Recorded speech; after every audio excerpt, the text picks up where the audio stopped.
সুপ্রিয় দর্শক শ্রোতা, আসসালামু আলাইকুম। দেশ ও প্রবাস যে যেখান থেকে ভিডিওটি দেখছেন সকলকে জানাচ্ছি আন্তরিক প্রীতি ও শুভেচ্ছা। আসলে আমরা বাঙালি জাতি যে কখনোই ভালো হব না তার প্রমাণ কিন্তু আমরা ইতিমধ্যে অনেকবার দিয়েছি, এখনও দিচ্ছি। গত 15-16 বছর ফ্যাসিস্ট শেখ হাসিনাকে যারা থাকতে সহযোগিতা করেছিলেন, যাদের ইন্ধনে থেকেছিলেন, তার একটি হচ্ছেন হলুদ মিডিয়া, আরেকটি হচ্ছে আইনশৃঙ্খলা বাহিনী। আইনশৃঙ্খলা বাহিনীকে হাসিনা এমন সুযোগ সুবিধা দিয়ে রেখেছেন, এমন দুর্নীতি করার সুযোগ দিয়েছেন, যেটার জন্য তারা সবসময় চেয়েছেন যে আওয়ামী লীগ যতদিন ক্ষমতায় থাকবে ততদিন আমরা রামরাজত্ব কায়েম করতে পারবো।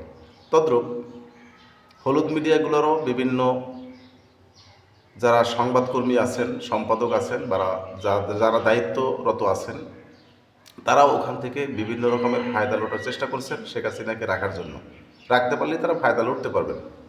তবে তার ভিতরে একটা চ্যানেলকে আমরা খুব ভালোবাসতাম, সেটা হচ্ছেন যমুনা টিভি। যমুনা টিভির বস্তুনিষ্ঠ সংবাদ আমরা দেখেছি, অন্যায়ের বিরুদ্ধে প্রতিবাদ দেখেছি। সেই হিসেবে গণ অভ্যুত্থানের সময় তারা যে বস্তুনিষ্ঠ সংবাদ পরিবেশন করেছিলেন, সেখানে তাদের ফলোয়ার অনেক কিন্তু বৃদ্ধি পেয়েছিল। সেই যমুনা টিভি এই নির্বাচন উপলক্ষে যেই ধরনের সংবাদ পরিবেশন করছেন, এখন মনে হচ্ছে যমুনা টিভির থেকে আমরা মুখ ফিরিয়ে নেই। এটার কারণ হচ্ছে, গতকালকে আপনারা জানেন ঠাকুরগাঁও জেলার জামাতের আমির, ওনার কাছ থেকে ৭৪ লক্ষ টাকা উদ্ধার করা হয়েছে। সেইটা নিয়ে যমুনা টিভি একের পর এক কিন্তু পোস্ট দিয়েই যাচ্ছেন। অন্য কোনো টিভি কিন্তু সংবাদ করার কোনো সাহস পায়নি, কারণ একটা মানুষ, ব্যবসায়িক মানুষ এবং রাজনৈতিক ব্যক্তিত্ব, তার কাছে ৫০-৬০ লক্ষ টাকা, ১ কোটি টাকা থাকতেই পারে, এটা স্বাভাবিক।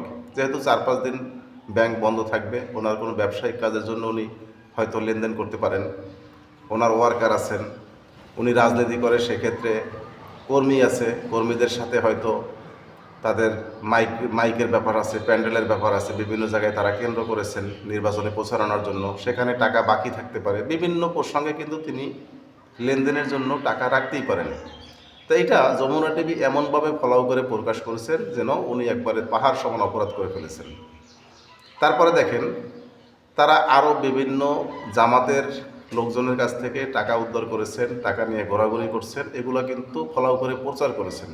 অন্যথায় বিএনপির যিনি নোয়াখালীর সাবেক এমপি, ওনার কাছে কিন্তু গতকালকে ১৫ লক্ষ টাকা পাওয়া গেছে, এবং ওটা নিয়ে তারা সংবাদ প্রচার করে পরবর্তীতে কিন্তু আবার ডিলিট করে দিয়েছেন।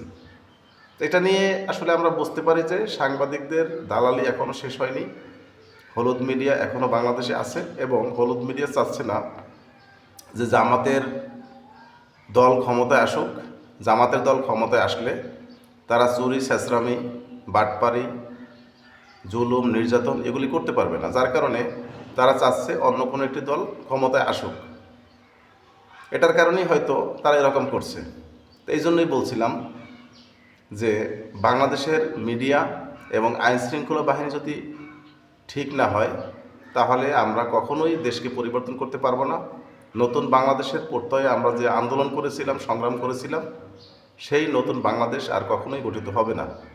বিগত ফ্যাসিস্টের আমলে আমরা যেভাবে পরাধীনতার গেলানি নিয়ে আমরা বেঁচেছিলাম, হয়তো জামাত ছাড়া অন্য কোনো দল যদি ক্ষমতায় আসে, ঠিক একই স্বৈরাচারী কায়দায় আমাদের চলতে হবে, একইভাবে তারা আমাদেরকে চালাবে। কারণ ইতিমধ্যে আমরা বিভিন্ন জায়গায় তাদের বিভিন্ন কার্যক্রম থেকে এটা কিন্তু উপলব্ধি করতে পেরেছি।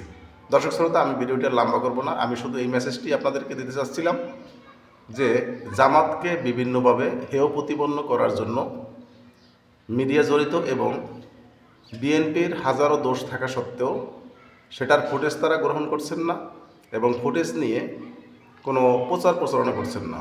জামাতের সামান্য কিঞ্চিত পরিমাণ যদি দোষ ত্রুটি থাকে, সেটা তারা ফলো করে প্রচার করছেন। আমরা যারা ইউটিউবার আছি, ছোট হোক বড় হোক, ইউটিউবাররাই কিন্তু সঠিক সংবাদটা আপনাদের সামনে পরিবেশন করছি। এখন হলুদ মিডিয়াদের আসলে দিন শেষ হয়ে যাচ্ছে, কারণ তাদের কাছ থেকে কোনো সঠিক সংবাদ পাওয়া যাচ্ছে না, যার কারণে এখন মানুষ কিন্তু ইউটিউবের উপরে বিভিন্ন যারা ইউটিউবের যারা বিভিন্ন কন্টেন্ট ক্রিয়েটার আছেন, সংবাদ পরিবেশন করেন, তাদের নিউজের উপরে কিন্তু ভরসা করছেন। দর্শক শ্রোতা, এতক্ষণ ধরে যারা ভিডিওটি দেখলেন আপনাদেরকে আবার ধন্যবাদ জানাচ্ছি, এবং আমার চ্যানেলটি যারা এখনও সাবস্ক্রাইব করেননি অবশ্যই সাবস্ক্রাইব করে লাইক কমেন্ট শেয়ার করে দিবেন। ধন্যবাদ সকলকে। আসসালামু আলাইকুম রহমতুল্লাহ।